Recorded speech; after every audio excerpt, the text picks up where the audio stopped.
My name is Rodney Omeokachie. I'm the host of a podcast called The Young God, and I'm the founder slash creative director of a creative agency called Able Creative. And it is good to be here with you guys. I would love for each of us to introduce ourselves one by one, starting from the lady in the black and white print. That's who's on my screen right now. That's what I see. Sorry to put you on the spot, but please. Okay, I was just trying to get my screen right, but thank you very much for the invite. And my name is Folayan. I'm a journalist and a media content strategist. At the moment, I live in Kigali, Rwanda. I consult for AfriPods. AfriPods is an African-centered podcast hosting company, and I'm also the marketing manager of CCIJ. CCIJ is a nonprofit. It's Center for Collaborative Investigative Journalism. We're based in New York, but I work out of Kigali, Rwanda. Okay, very nice to meet you, Ms. Fola. And who's up next? The lady in the brown skin lady, please. Okay, hi. So my name is Diane Audrey Ngako, but I think in English you say Diane. Actually, I'm Francophone, so I'm going to try to do my best to speak in English. I'm from Cameroon, which is the bilingual country, because 30% of the population totally speak English, and the other part speak French. So we definitely have to try to speak both language, I guess, like Kigali, Rwanda. And I'm a founder of a podcast called Si Maman m'avait dit, and in English is If Mom Had Told Me. If Mom Had Told Me. And the idea is to give the opportunity of African people based on the continent to share the feelings, to be able to create conversation about trauma, about experiences, talking about different topics from homosexuality to divorce, or even mental health, being able to, I don't know how you say that in English, but to liberate the speech, something like that. And my daily job is I'm a manager of a communication agency. So I do advertising, and I have 2 offices in Abidjan, Côte d'Ivoire, and Cameroon, where I'm based. And right now I'm talking from Cotonou, Benin. Voila. Okay, I think I have a sense of the personalities I'm engaging with this evening. Once again, it's very good to have you guys, and I'm hoping that the last account, Fireflies.ai, are you with us or are you just monitoring? Fireflies is an AI that records meetings. I think somebody's using AI to record the meeting. Is that so? I did not know that was a thing.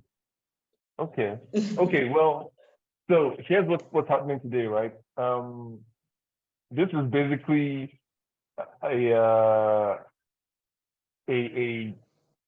opportunity put together by Utukufu, which presents an incredible opportunity to lead impact-driven conversations, build an economic case for creatives on the continent, strengthen the audio creative sector, incentivize spoken word artists, and have a fantastic relationship with host communities like ours, which will foster connections between youth across Africa and the world at large.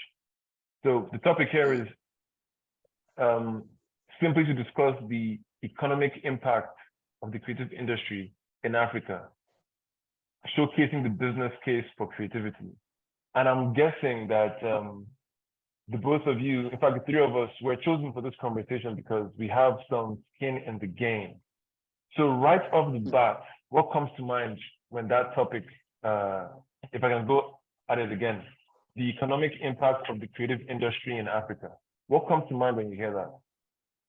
Ms. Diane, did I get that right? You can go first, please. Yes. So I think firstly, I wanted to share that, African does not lack talent. And I'm so surprised because I believe platform like TikTok broadcast us on different audience from different African places instead of Instagram in the days. And I think what is lacking are more platform to showcase these skills. And I believe that the creative sector has the potential to bring billion-dollar to the continent, but investors are still hesitant. Plus, I believe we have time to talk about that, but I think a majority of African countries, they don't really have infrastructure, they don't have regulation to provide finally a favorable operating environment for creative and investors. I mean, sometimes we are online and we can see all these African content creators saying that, oh, my father wanted me to be doctors, lawyer, and now I'm here and I'm making you laugh. And I think that when we have regulation, infrastructure, and even people that show you that you can live from the creative industry, we will have even our parents that will change their minds, because you can be what you don't see. And your parents can believe in you if they grew up in the environment where what you are doing right now was not, relevant. And I remember when I was young in Cameroon, being singer was nothing. Like, who dream about being singer? Who dream about being a contemporary artist? But 20 years later, when you go to the Met Museum in New York, and you go to the MoMA, you go even in Paris, the Louvre, and you see all these African artists, your parents are even surprised, even when they see masks. They're like, oh my God. I mean, this guy, I don't know, Bartoli Togo or another name, he's the one that built this house by doing paintings, and because of that, your parents start to be like, oh, maybe my son that spend his morning drawing at home, maybe he got some talent. And, right now, and that's why I'm really proud of Nigeria.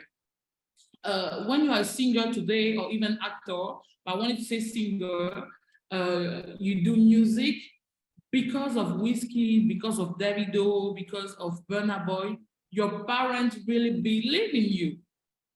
They're like, oh, if my son can have a stadium like this, yelling his name, no, son, you don't have to do maybe 10 years of studies. Just be focused on your music and do your best. And I believe that the only things, that we really need on the continent is infrastructure. We need investors to put money in, and we need to have people. The people that will receive that money, they should not see themselves as social entrepreneurs, but definitely as entrepreneurs. Because the main thing is we always have the impression to be the, I don't know if you said it in English, but the poor parents. You're just here waiting that we give you the money. You don't make it profitable. And then the bigger industry, they just feel like you are taking their money. And I think that today, if we really want to be the part of our economy and have a voice going far and further, we need to see more and more the creative industry as a business, like sports are doing right now. Yes. Ms. Fola, I'd like to ask you something with relation to what Ms. Diane brought up. So, okay, do you think that the ease with which people can get into the creative space is not such a good thing because now there's just so many different qualities that diminish the value of the craft. To compare, so it's a thing where maybe being a doctor or a lawyer or something of that sort is too hard, so they go pick up a camera because it's easier. And then, and so the actual practitioners who are actually good at the thing are not given, it kind of like waters down the craft because it seems like, oh yeah, anyone can get in there. What role does that play in the economy of things, do you think? Honestly, I don't think so. I would disagree. If you ask me, I want everybody who can pick up a camera to pick up a camera. I want everybody who can grab a microphone to grab a microphone. You see, Africa is such a rich and diverse continent. Our cultural heritage, our stories, our lifestyle, it's so rich and diverse. And we don't even have enough people telling our stories. And, the creative industry is one way that African stories have been told from the African perspective. And I cannot overemphasize how important this is. So when young people, not necessarily young people, when Africans decide to pick up a camera and tell their own stories from their own perspectives, I want as many people as possible to be telling those stories. So if we feel like they don't have enough training, they don't have enough capacity, they don't have the professionalism, then let's increase that capacity. Let's bring the professionalism. Let us, train these people that we are calling untrained. Sometimes the best stories are told not by professionals, but by everyday people who just express themselves and share their lived experiences. So I'm not going to say that, we need to regulate the creative industry such that very few people can get in. No, we're not going to gatekeep it. We're going to throw the doors open. So everybody can come in and bring their own uniqueness, bring their own culture, bring their own language, bring their own form of storytelling, bring their own form of art, and let's share it to the world. I mean, look at Nollywood, for instance. Back in the day, even up until recently, it used to be like a clique. If you don't belong in this group, it was so bad. We had Asaba Nollywood, and we had the Lagos Nollywood. Do you understand? That's not right. That's gatekeeping. So nobody should be turning up their noses at anyone. Let's throw the doors open and let's increase. What we need to focus on right now is increasing capacity so we can have more storytellers, and let's structure the industry so that it can begin to pay the creators. Okay. So you don't see a scenario, and this can go to either of you, right? You don't see a scenario where there's such a thing as people who get into it for the wrong reasons, because intention sometimes is also just as important as the thing itself. So, for example, a doctor gets into medical school because they want to save lives, right? And so because okay, not necessarily, maybe because their parents insisted, right? The parents might insist, and for those who are going to medicine in the UK or in the US, it's because it's the biggest paying job for African immigrants. So you can also argue that. Yeah. Okay. Yes. So that's one thing. So now on the creative end, it's not like, because if you look at the landscape deeply enough, you find that there are a lot of people who get into the creative industry not because they can, and not because they have a flair for it or they're drawn to it, but because it seems easy. And if something seems easy and you come into it with the easy thing, doesn't that affect the output? And if the output is subpar, doesn't that affect the economic returns of it? Because if something is subpar, it affects the impact it can have. If something is done with a lackadaisical attitude, or just to fulfill some form of righteousness, they can just like with being a doctor or being a pilot, right? If you enter it for the wrong reasons, you can one day, cause problems, malpractice or something.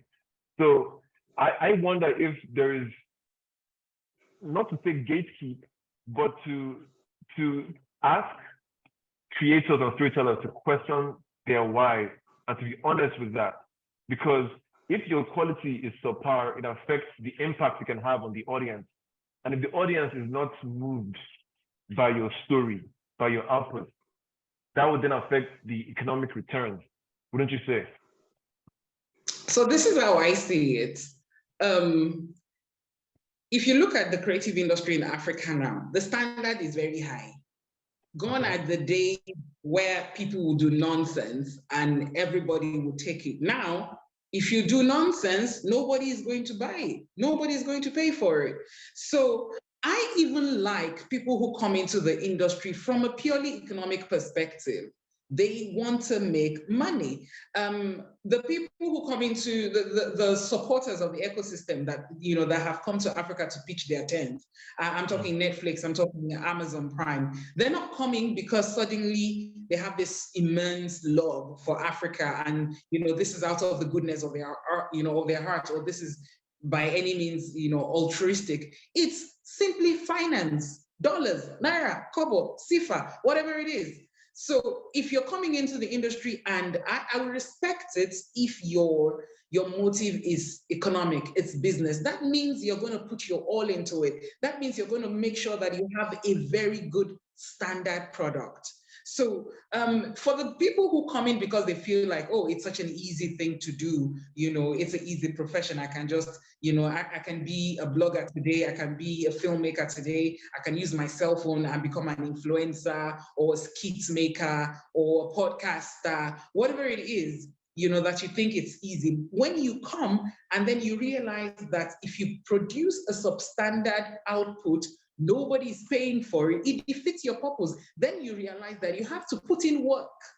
Because the person who has 50,000 downloads from their podcast today did not start from 50,000 downloads. They grew to 50,000 downloads, and they have put in back-breaking hard work to get that 50,000 downloads. So if you pick up your cell phone and you think you can just stay in a corner and record something silly, and then, yeah, I'm going to make money off that, you will come and you will be disappointed. So there's no, I don't stop people. I don't get people, gatekeep people. They say, oh, I want to come into the creative industry because it's easy. I say, go ahead, go do it. Let's see how it is. Let's see how easy it is.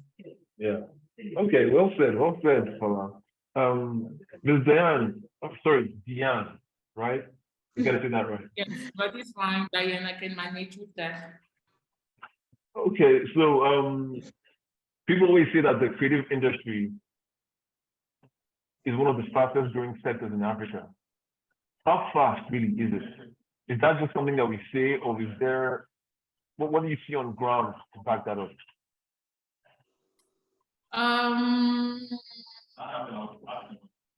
I read a lot of article about this fastest growing whatever. Back in the days, it used to be tourism. I mean, we have to believe in numbers, but sometimes what you believe is not the reality.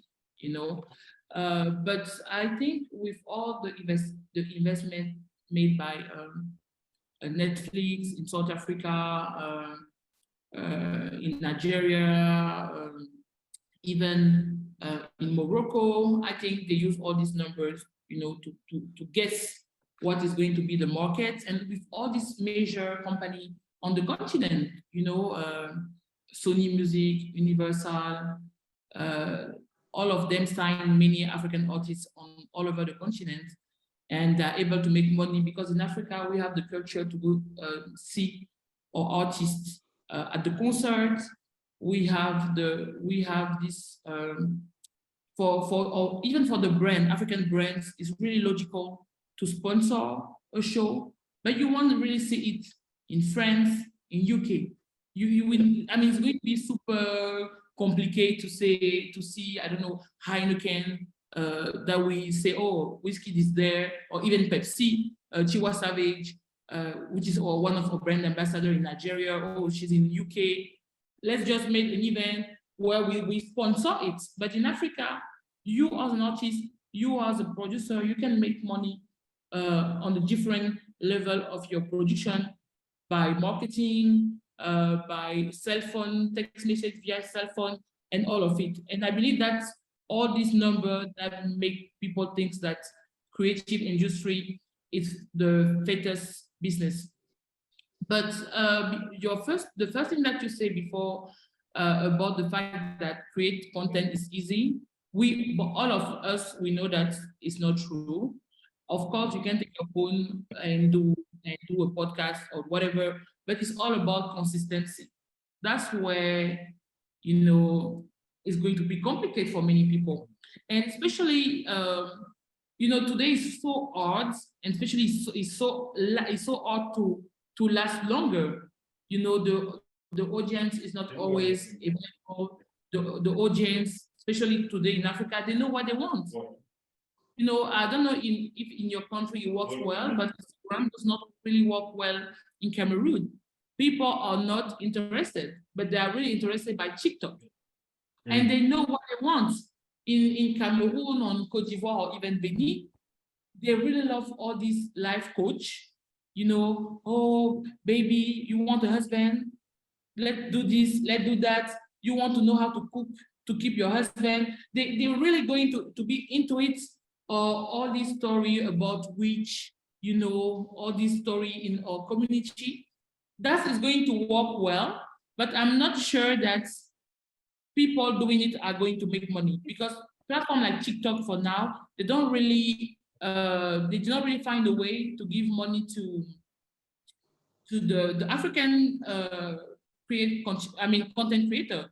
But I believe that today, we are the one that make the platform really likable, and because I think for now in Africa, we don't really have big lobby, because we need to have lobby that can understand what does it mean.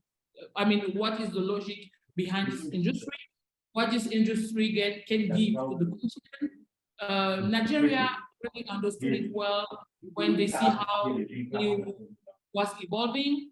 Then they noticed that with all the music industry, that is super and really well organized in Nigeria. And I think that many countries need to do more, because the main thing is going to be the finance aspect and the investment aspect. Like I say, you need to do lobby through dialogue or investment. The people that have money on the continent, they need to understand that it's good to buy lands, it's good to build building, but it's all, there's an opportunity to finance the creative sector. And to understand that sometimes you need to have the government talking to them.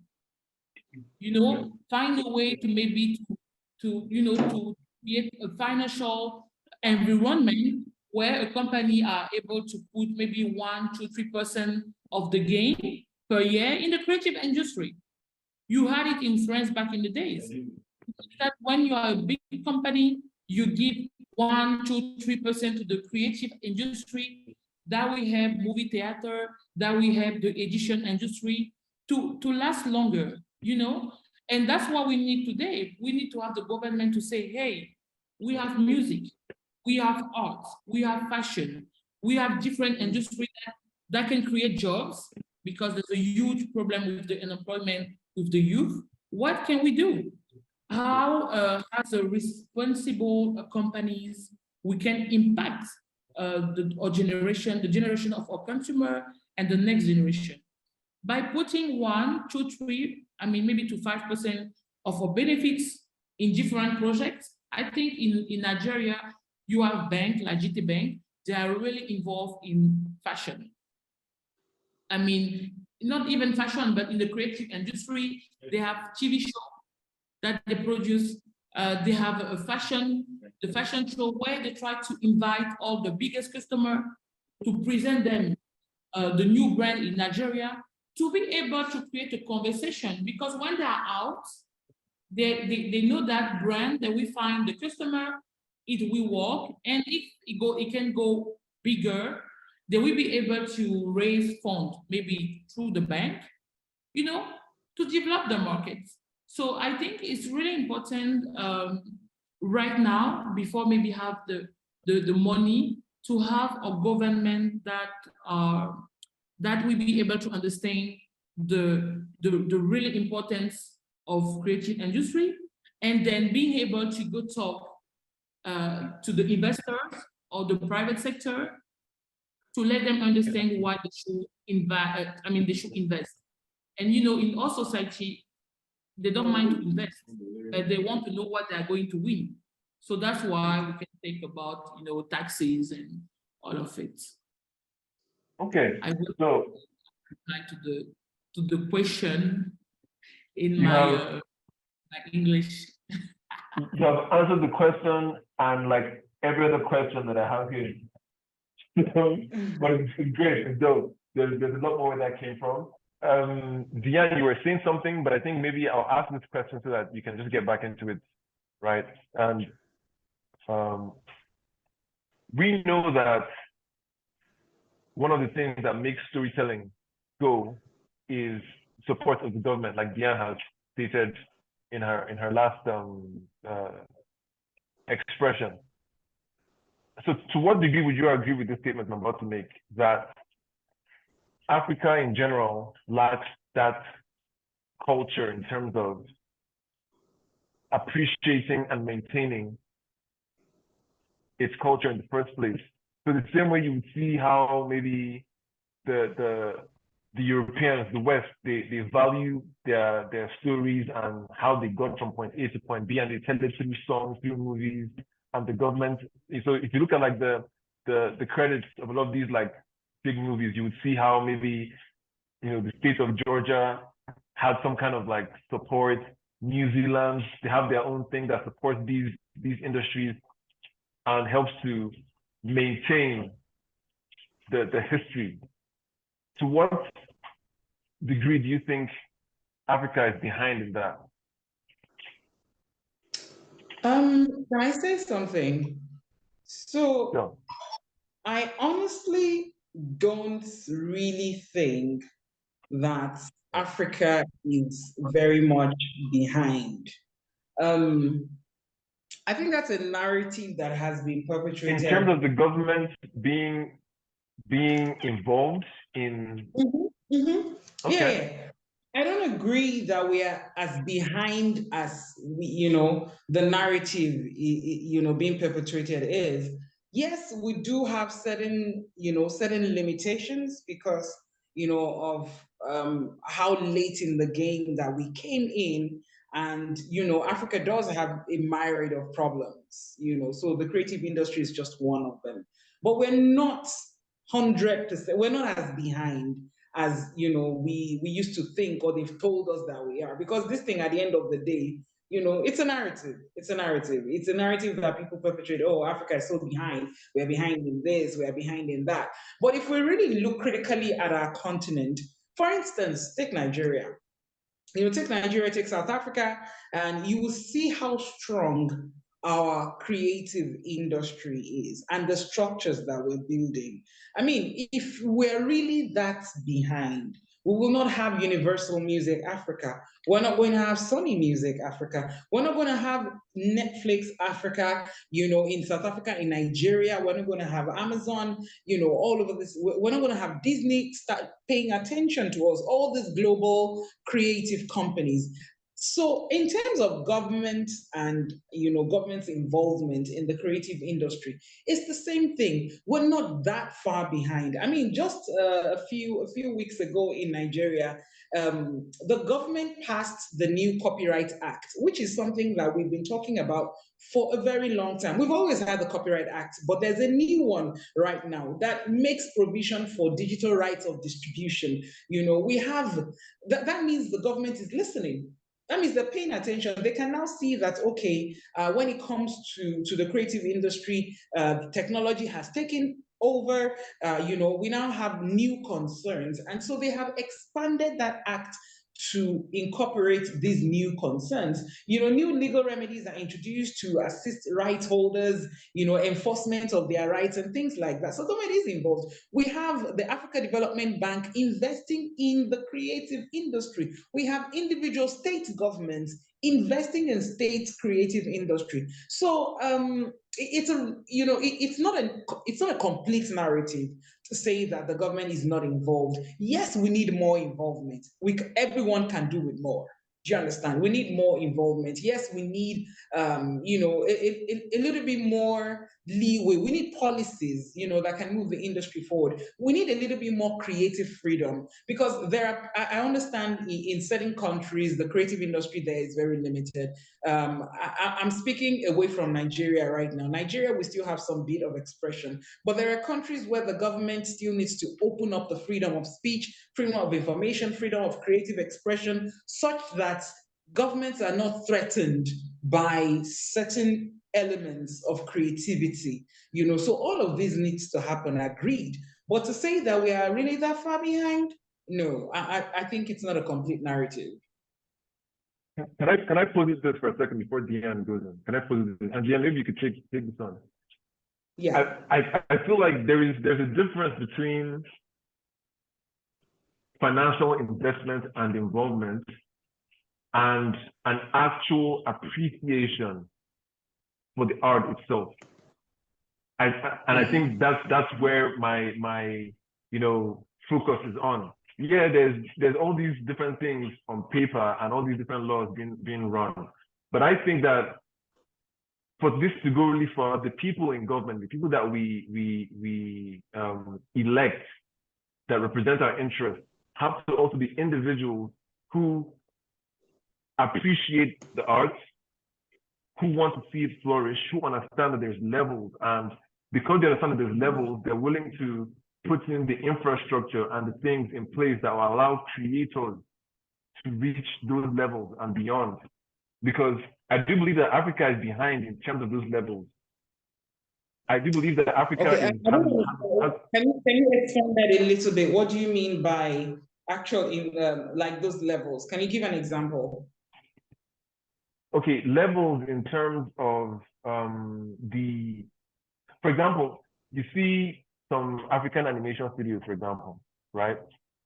They're on the way, but there's a clear gap between what the international standard is and what they're trying to do. That's for one. Two, that's not a government problem. That's an infrastructural and capacity problem. It's a capital problem. That's not government. That's because some of these creators don't have the kind of technological capacity for, like a Marvel Comics or Pixar would have, or Disney would have, so they make do with what they can, they can get their hands on and what they can afford and how much investment that they have. But if we have the same level of financial investment, like a Disney or a Pixar, then we can make the same quality of animations, for instance. But then again, before these investments come, it's also a business. You have to look at it that if they invest $100 million or $200 million into an animated movie, are you going to watch? What's the market capacity of Africans or Nigerians, if we're using Nigeria as an example? What's the capacity of Nigerians to, how profitable is this going to be? At the end of the day, what's the ROI? If it doesn't match, the investments will not come. Okay. Diane, what would you say? I mean, it was so interesting to listen to you. So what I can say is, I don't think Africa is behind, but our government are. No, okay. Africa is behind, but our government are, for various reasons, including the fact that we do not choose the people who represent us. Let me see in Nigeria right now.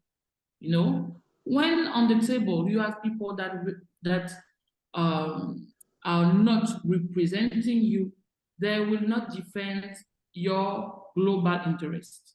They will define their interest. that's what we have right now, I think, in Nigeria, in different countries. So I think we should take more time to collaborate between African countries because many of our challenges are the same. But when we look outside, we can have the feeling sometimes to be behind. Maybe that's why you ask the question. So it's important that our statement, understand the issue in order to discuss with the private sectors and then investors. Like Fola said, it's all about business. It's good to have all these international platforms like Netflix, like Disney, or even Amazon in Africa. But they also come with their own narrative, and they perpetrate what they want the audience to know about Africa. So it's quite challenging. We should take care about that, because now when they go see a producer, they finance the story that they want to show, which is not especially what as an African we would like to show. I don't know if you get what I mean. So we need to be, so we must have our own platform, and they must be strong. So, it's all about cash, structured, and have the means to, to develop. And I think afterwards we will be able we have to be, we will be able to have our own actors, to finance our stories, to change even the way people see the culture, because we see ourselves by what we see on the movie, and for me, it's really important today to be able to have our own platform that tell our stories. And for that, we need to have investors that really believe in us. Because you like right now, Netflix, they still not make money, even Spotify. But they believe that in the next years, in the future, they will be able to do it. So that's what we need. And even now, if we want to invest and to believe in the creative sector on the continent, we should have investors that we say, oh, okay, we know that we won't win, we won't get money, we win money right now. But I believe that in 20 years, when the industry will be really structured, we will make money and we will be proud of ourselves. That's how it's worked in the startup industry. We have people like Mark Zuckerberg, like Jeff Bezos, that believe that thing that they can change the world. And then people say, oh, let's put money there. And 20 years later, it might work. Sometimes it won't work, but it's not a problem because it's a work in progress. So that's what I believe we need right now on the continent.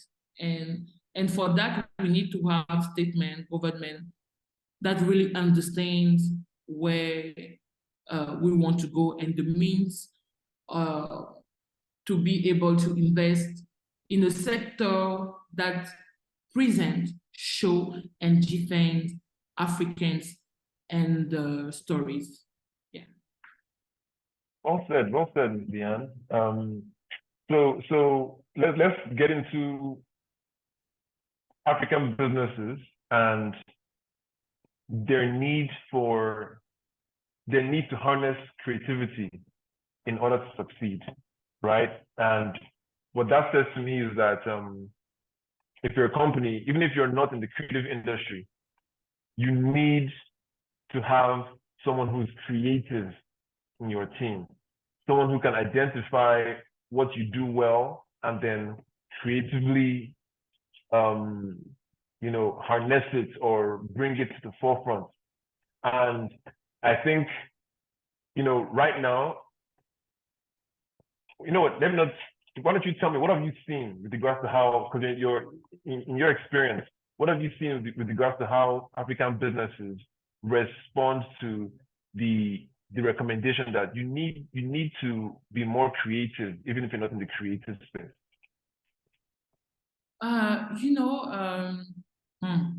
Interesting. So when you work in a company, in a business, and you are in the creative part, the communication part, the marketing part, sometimes your boss does not really understand your work because it's not tangible.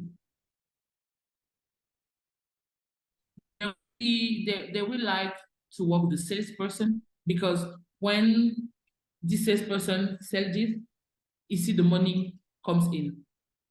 But they believe that creativity, marketing, communication is all about putting money out. But they don't see the money in.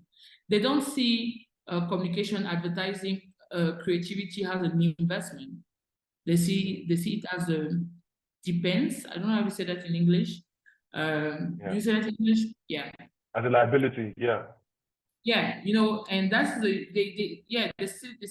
mean, for them it's a cost, it's not an investment. But as long that you are able to understand that someone that is creative in your company open you different doors that you did not even expect, you start to appreciate it. And it's super complicated because in many of our countries, the businessmen of today or the rich men of today, they start sometimes as a salesperson. They don't especially go to school to understand that that is in a company, there's a process. That's why sometimes when your father opened a big company, he sent you to the US to do Wharton or whatever, you come back to Nigeria, you want to change things. And your father is like, oh, what are you doing? What are you doing? Yeah. So you definitely have to even create a conversation inside the company. You know, have to creative, you need to understand who you are talking with, who you are dealing with, to be understand to find, to be able to find a right approach. And when you are able to find the right approach, the experience or even the collaboration are getting better. But you know, so it's really important to understand that we have many. Sometimes we see rich person that are not entrepreneur. You know, I'm sorry, but for me, many are merchants. I don't know, trader. I don't know how to say that. You know, that trade people. They're not really business. They make money. They know how to sell rice. They know how to sell tomato. They understood that they can just go to Singapore or to Malaysia to bring milk. Maybe they will have to create a factory that will produce milk. But it does not change a lot of things inside the head. The only thing for them is to sell. But they drive around the city. They're like, oh, I like this advertising.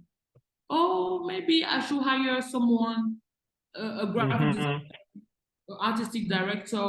But it can take 20 years for them to understand that. So when after you ask them to put money in the creative industry, they won't understand. That's why it's important to have government that can understand and that is able to create incentive to make them come in this adventure. That's why maybe you reduce taxes, you know. And Fola was talking about Nigeria, but you know, for many years in Nigeria, I think 15, 20 years ago, after 10 p.m., all the radio had to put Nigerian music. So it was planned, you know, because today in Cameroon or even in Cote d'Ivoire, even in Benin, especially they try to understand that even at club, even on TV, even on radio, they need to put Cameroonian music, Ivorian music, because country like Nigeria, 200 million, when they come to Cameroon, we don't listen Cameroonian music. They take all the world. So you need to have government saying that, okay, radio, I know you want to make money, so you need to have listeners, but after 10 p.m., because we know that we want to see our artists going from that to that, we will put the music on the music on your platform after 10 p.m. and people are going to get used to it. We will have more talent and we will be able to get to be global, you know. So yeah. Okay. And let's get into this on a final note. I like to think that there are two kinds of brands, right? When it comes to when it comes to those who, okay, let's put it like this, right? There are two kinds of brands. They're the ones who are the taste makers, which is they're the ones who identify an up and coming, idea or personality of content creator, and they're able to predict and project, this person is going to. Diane, can you hear me? Are you there?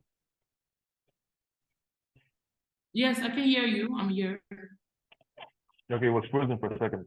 Yeah, so there are two kinds of brands, and the first brand I'm describing, the tastemakers. They're able to identify a talent, a creator, an idea, something to put their money in, because they know that if we support this thing, when it gets to where it's going to be massive for us. And then there are the taste followers or the trend followers who they can only support something when it's blown, when it's big, when it has 100,000, 1 million, followers or whatever. So what's your take on that, and how do you deal with those two kinds of brands? I mean, I did not really. What do you mean? Okay, I mean, there are brands that they support. They're able to have visionary mindset and say, oh, that's a person that, or that's an idea, or that's a content creator that hasn't yet exploded, but we can take advantage and support them because we know they're going to blow. We can even put money in and help them blow. Okay. Because we know we'll benefit from that, as opposed to all the other brands who only go for those who have already made the numbers and now they're like 10 times more expensive. Okay, great. Okay, great. I got what you mean.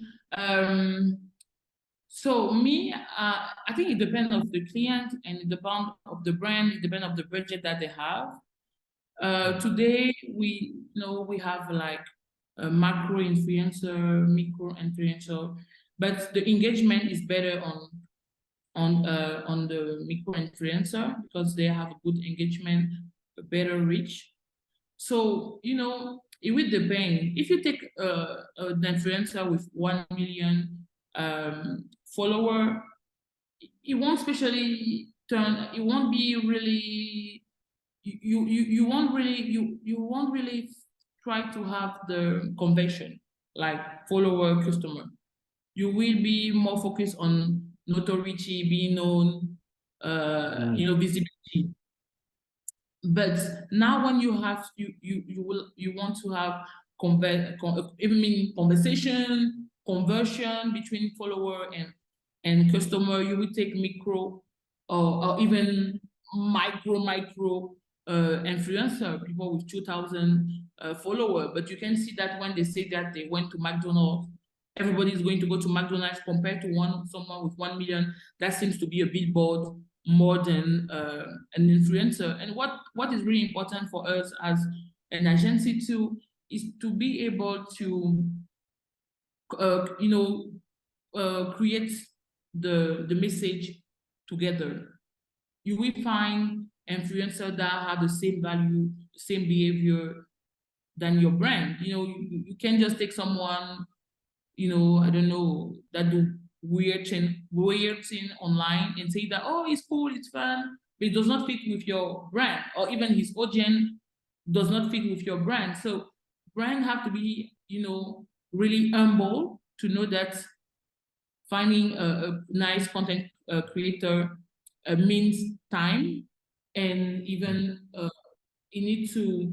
I'm really into, like creation, like content creation with the both parties, having the customer, the brand, having the influencer, and then create together a message that will fit to the both audience, to create some kind of union between the audience of the brand and the audience of the content creator. And the main issue for me is many big influencer or content creator, they lose themselves by doing a lot of collaboration. And the audience, and at some point, the audience just say, oh, you are a billboard, we don't want to follow you. And then disappear. So I mean, there's a really turnover between influencer on this continent. Like every day you have someone that they disappear. And I think that even, and because it's a new job, they need to understand the meaning of the job, of the work, to be content producer, to set a vision and to stick with it. And and then when they will be able to do it, they will feel more comfortable by doing the job, and they will feel more comfortable with the relation between a brand and them. So yeah. But I really push my clients always to have small influencer and to bend on them and to grow up with them. I believe in that, like mutual collaboration and take advantage of each other talents or lights. Very well said, Diane. And I think we have like 5 minutes to go before this gets off. I want to thank you so much for your time, for your insights. You have been, I've learned so much, and I'm sure those who are going to watch this after this is done are going to enjoy it. Thank you to APVA for bringing us together. Do you want to tell us your Instagram and Twitter handle so we can check you out personally and So thank you for Fola. Fola was there, but she has to leave. So we are thankful for Fola. So my Instagram is my name. So I don't know if we will write the name on it. My name is Audrey Ngako. So I'm on all the platforms with my name, and I cannot wait to follow the conversation with all of you. So I don't know, where are you from, dear Rodney? From Nigeria? I'm Nigerian.